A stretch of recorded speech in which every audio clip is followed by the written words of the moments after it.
جنت وہ خوبصورت جگہ ہے جس کا خواب ہر انسان دیکھتا ہے۔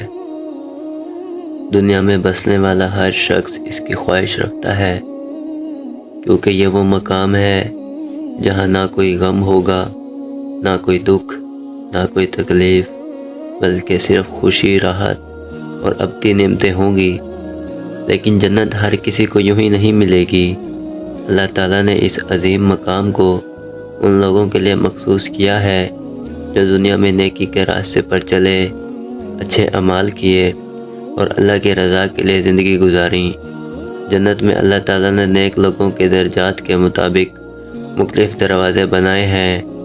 ہر دروازہ ایک خاص نیکی سے جڑا ہوا ہے، اور اس دروازے سے وہی لوگ گزریں گے جو دنیا میں اس نیکی کے علم بردار رہے۔ اور آخر ان دروازوں کا راز کیا ہے؟ کون سا دروازہ کس کے لیے ہوگا؟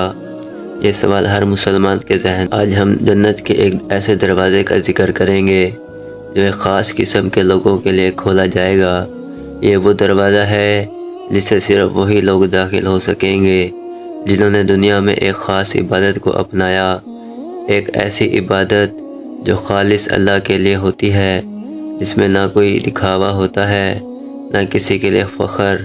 یہ عبادت وہ ہے جو انسان کو اللہ تعالیٰ کے قریب کرتی ہے، اس کے دل میں صبر، شکر اور ایمان کی روشنی جگاتی ہے۔ یہ دروازہ باب الریان ہے۔ یہ جنت کا وہ خاص دروازہ ہے جو صرف روزہ داروں کے لیے کھولا جائے گا۔ آج ہم جانیں گے کہ باب الریان کیا ہے، یہ کیوں بنایا گیا اور کن خوش نصیب لوگوں کو اس میں داخل ہونے کی سعادت ملے گی۔ اسلام میں روزہ ایک عظیم عبادت ہے جو صرف اللہ کی رضا کے لیے رکھا جاتا ہے۔ بندے اور اللہ کے درمیان ایک خاص تعلق قائم کرتا ہے، کیونکہ روزہ ایک ایسی عبادت ہے جس میں ریاکاری نہیں ہو سکتی۔ بندہ جب روزہ رکھتا ہے تو صرف اللہ جانتا ہے کہ وہ کھا رہا ہے یا نہیں۔ اس لیے اللہ تعالیٰ نے روزے کی فضیلت کو خاص طور پر بیان کیا ہے اور اس کا اجر اپنے ہاتھ میں رکھا ہے۔ اللہ تعالیٰ نے جنت میں خاص دروازہ ہے جو صرف اور صرف روزہ داروں کے لیے مخصوص ہے۔ اس دروازے سے صرف وہی لوگ داخل ہوں گے جو دنیا میں اخلاص کے ساتھ روزے رکھتے تھے۔ جب تمام روزے دار اس دروازے سے جنت میں داخل ہو جائیں گے تو یہ دروازہ ہمیشہ کے لیے بند کر دیا جائے گا۔ روزہ اللہ کے لیے ہے اور اس کا اجر بھی اللہ دے گا۔ اللہ تعالیٰ فرماتا ہے، روزہ میرے لیے ہے اور میں خود اس کا بدلہ دوں گا۔ یہ حدیث اس بات کو واضح کرتی ہے کہ روزے کی عبادت کا بدلہ اتنا عظیم ہے کہ اللہ تعالیٰ نے اسے خود اپنے ہاتھ میں رکھا ہے۔ رسول کریم صلی اللہ علیہ وآلہ وسلم نے فرمایا، جو شخص ایمان کے ساتھ اور ثواب کی نیت سے رمضان کے روزے رکھے، اس کے پچھلے تمام گناہ معاف کر دیے جاتے ہیں۔ ایک بہت بڑی خوشخبری ہے کہ اگر کوئی سچے دل سے روزہ رکھتا ہے، اس کے گناہ معاف کر دیے جاتے ہیں۔ روزہ قیامت کے دن سفارش کرے گا کہ حضور اکرم صلی اللہ علیہ وسلم نے فرمایا، روزہ اور قرآن قیامت کے دن بندے کے لیے سفارش کریں گے۔ روزہ کہے گا، اے اللہ، میں نے اس بندے کو کھانے پینے اور خواہشات سے روکے رکھا، بس اس کے حق میں میری سفارش قبول فرما۔ یہ حدیث اس بات کو واضح ظاہر کر دیا ہے کہ روزے قیامت کے دن ہمارے حق میں گواہی دے گا اور سفارش کرے گا۔ لفظ اللہ ریان عربی زبان سے محفوظ ہے، جس کا مطلب خوب سیراب ہونے والا۔ اسلام سے ظاہر ہوتا ہے کہ جو لوگ دنیا میں اللہ تعالیٰ کی خاطر اس پیاس برداشت رکھے، وہ جنت میں کبھی پیاسا محسوس نہیں کرے گا، بلکہ ہمیشہ تر و تازہ اور سیراب رہیں گے۔ حضرت اسعد بن سعد رضی اللہ عنہ سے روایت ہے کہ حضور پاک صلی اللہ علیہ وسلم نے ارشاد فرمایا کہ جنت کے 8 دروازے ہیں، ان میں سے ایک دروازہ باب الریان ہے۔ قیامت کے دن اس دروازے سے صرف روزے دار جنت میں داخل ہوں گے، ان کے علاوہ کوئی اور داخل نہ ہوگا۔ کہا جائے گا، روزے دار کہاں ہے؟ سب کھڑے ہو جائیں گے، ان کے سوا کوئی اس دروازے سے داخل نہ ہوگا۔ جب وہ اس داخل ہو جائیں گے تو وہ دروازہ بند کر دیا جائے گا، پھر کوئی دوبارہ داخل نہ ہو سکے گا۔ باب الریان میں داخل ہونے کے مستحق لوگ کون ہوں گے؟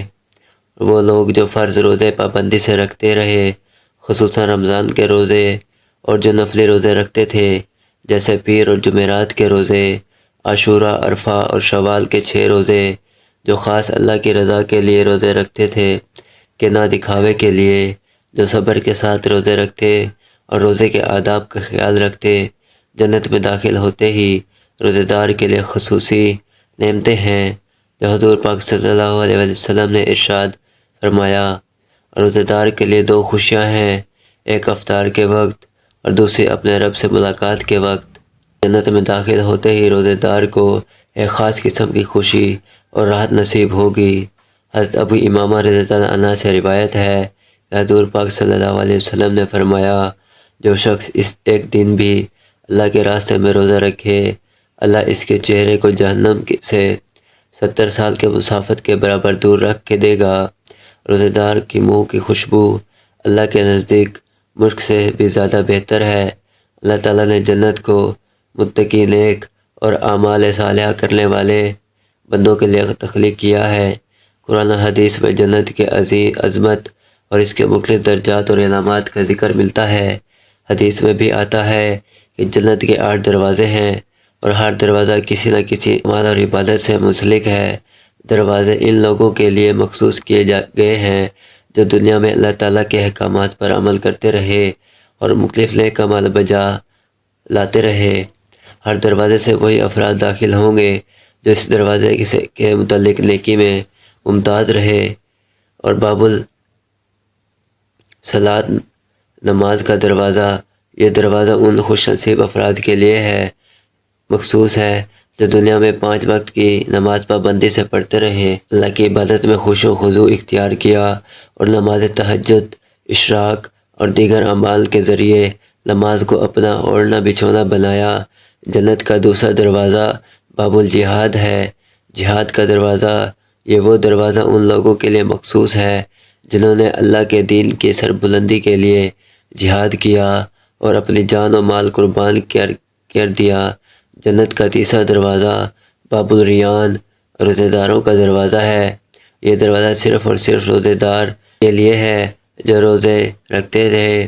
ان لوگوں نے دنیا میں اللہ کی رضا کے لیے روزے رکھے، خاص طور پر رمضان کے فرض روزے اور نفلی روزے جیسے عاشوراء، شوال، پیر اور جمعرات کے روزے۔ اس دروازے سے جنت میں داخل ہوں گے۔ باب الصدقہ، صدقہ و خیرات کا دروازہ، یہ وہ دروازہ ان لوگوں کے لیے مخصوص ہے جو اللہ کی راہ میں دل کھول کر صدقہ اور خیرات کرتے رہے۔ صدقہ گناہوں کا کفارہ ہے اور قیامت کے دن صدقہ دینے والا جنت میں مخصوص انعامات کو مستحق ہوگا۔ باب الحج، حاجیوں کا دروازہ، یہ وہ دروازہ ان خوش نصیب لوگوں کے لیے ہے جنہوں نے اللہ کے گھر کعبہ کا حج کیا اور اس فریضے کو ادا کیا۔ باب التوبہ، توبہ کا دروازہ، ایک دروازہ ان لوگوں کے لیے مخصوص ہے جو اپنے گناہوں پر سچے دل سے توبہ کرتے رہے اور اللہ کی طرف رجوع کرتے رہے۔ باب الکاظمین، غصہ برداشت کرنے والوں کا دروازہ، یہ دروازہ ان لوگوں کے لیے جو غصے کو قابو میں رکھتے تھے، معاف کرنے والے اور صبر کرنے والے تھے۔ قرآن میں آیا ہے کہ اللہ تعالیٰ صبر کرنے والوں کے ساتھ ہے۔